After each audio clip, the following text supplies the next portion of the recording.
আসসালামু আলাইকুম রহমতুল্লাহি বারাকাতু। ব্যাচেলার হওয়ার সবচেয়ে বড় সুবিধা হচ্ছে যে সঙ্গে যা ইচ্ছে তাই করা যায়।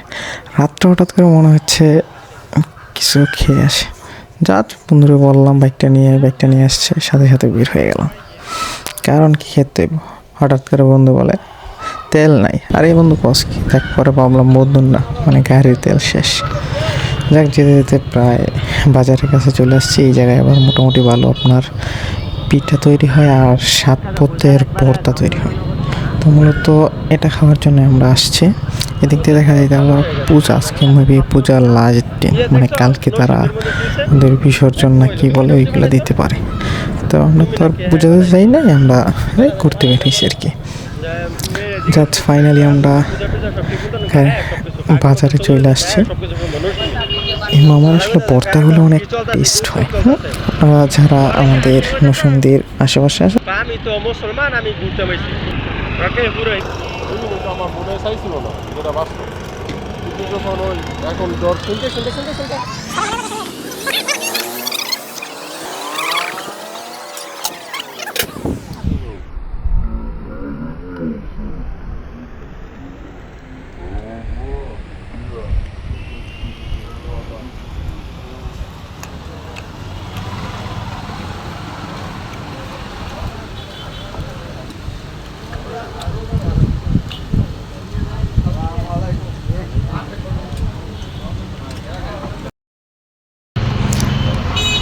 মামার পিঠা যেমন তেমন, আসলে ভর্তার কিন্তু একদম বেস্ট।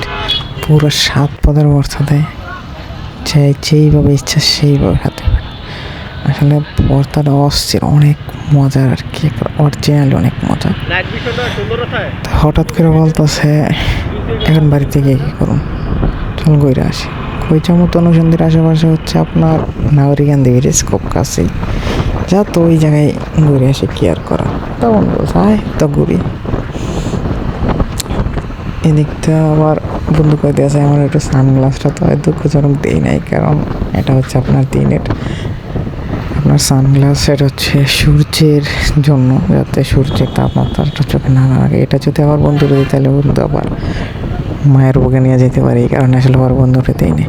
তবে আবার এদিকে হঠাৎ করে মনে হইলো ওমা এদিকে আবার হানিফ মামায় গেড়ে জানি আমার একটু সাপ দিয়েছে এলাকা, কিন্তু একটা বোয়া দিয়ে দিছি পরে গেছে। হ্যাঁ, ডর রাখতে আছে বাহ।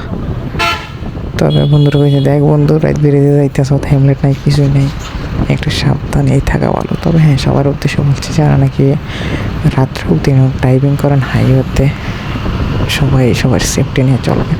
হয়তো আমরা নিয়ে আসিনি, তাই বন্ধুরা বারবার বলতেছি দেখ কেউ বিয়ে শাদি করে নাই, একটু সাবধানে চলো। আর পিছিয়ে তো বন্ধু হইতে বন্ধু সাবধানে চলো, বিয়ে শাদি করছি না, নাহলে কিন্তু আবার মায়ের বুকে চামুঙ্গা। তো ওই রকমেরই বন্ধু একটু সাবধানে চালাইতেছে আর কি, কিছুই কারণে। তো চলাইতে হঠাৎ করে আবার বলে তেল নেই। আরে বলে তেল তুই কে কি তেল বললি, আলহামদুলিল্লাহ অল্প কতটুকু পড়ছে, যাক তেল শেষ, কিছুই তো করার নাই, তেল দেবো।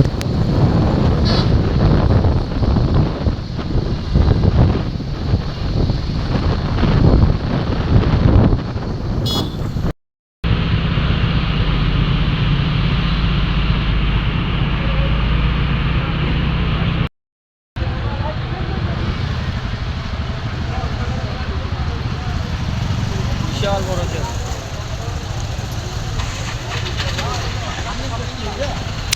তেল ভরা শেষ, আবার আমরা রওনা দিয়েছি আমার গন্তব্যে। এদিকে আবার একটু দেখা কাদা মাথায় তখন আমার আর আটকাই, যেহেতু একবার বাড়ি থেকে বের হয়েছে, আর আটকানের এই আছে নাকি কাউকে মানি না। বের হয়েছে দুঃখজনক ঘটনা, এত রাত্র অনেক জ্যাম, আসলে কিসের জন্য জ্যাম বুঝতে পারতেছি না। পরে শুনলাম সামনে অনেক ভাঙ্গা, ওই ভাঙ্গার কারণে মূলত জ্যামটা লাগছে। তো বন্ধুরা বলছি তুই গাড়িতে যা, আমরা হাইটে যাই। অবশেষ জ্যাম শেষ করার পর আবার আল্লাহর নাম নিয়ে রওনা হলাম। তো প্রায় আমরা কাছাকাছি চলে এসেছি, কাছে বলতে নরসিংদী শহরে চলে আসছি। তো নরসিংদী শহর থেকে মেবি আপনার 2 কিলোমিটার হতে পারে আর কি। তো 2 কিলোমিটার আমার কিছু না, এই কাছে হয়ে যাব।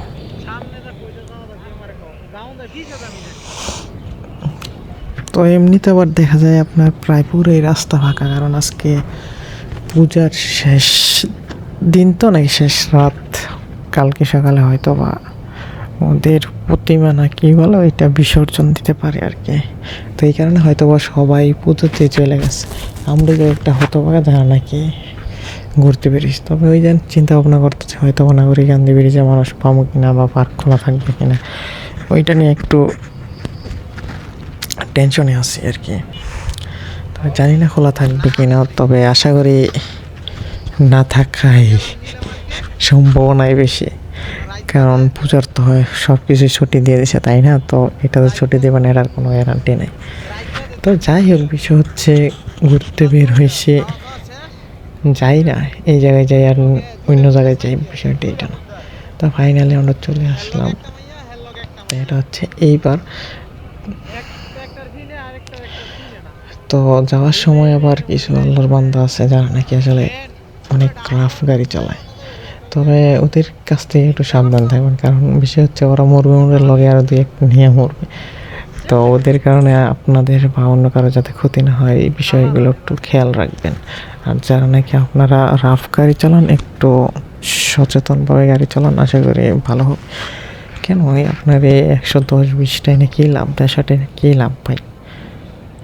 আর কিছু কিছু মানুষ তো আছে মনে করেন যদি মেয়ে পিছনে ওঠে তাহলে তো উপায় নেই, পুরো প্লেন চালায়।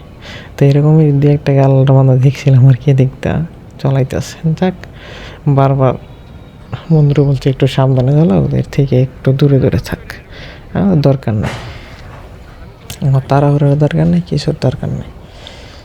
দরকার কি ভাই, শুধু শুধু এই কয়েক মিনিটের জন্য এই দিন 300 ফিট রাস্তা এত চড়ে যাওয়া কী লাভ, দিন শেষে সবাই জীবন হারাইতেছে, তাহলে কোনো লাভ আছে? দীর্ঘ 6 মাসে মনে হয় 8টা না 10টা লোক মারা গেছে, কিসের কারণে? খালি তাদের রাফ গাড়ির চালান কারণে।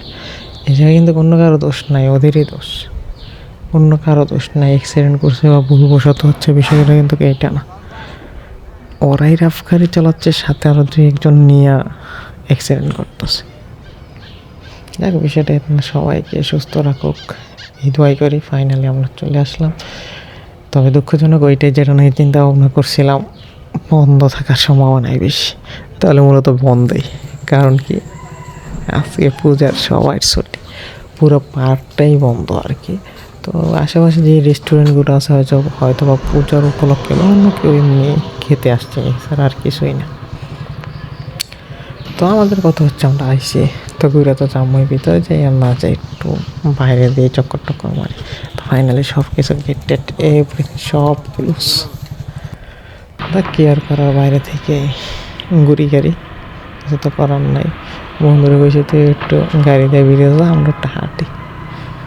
তো এই রাত্রেবেলা হাঁটতে হাঁটতে বেরিয়ে চললাম, বেরিয়ে আসলাম। তো এখন চিন্তা করে গিয়ার করা, ব্রিজে থেকে একটু দেখি, তো ব্রিজে থেকে দেখতেছে, আমার চিন্তা করতেছে একটা ভিডিও করে গিয়ার করবো, এছাড়া তার কোনো কাম কাজ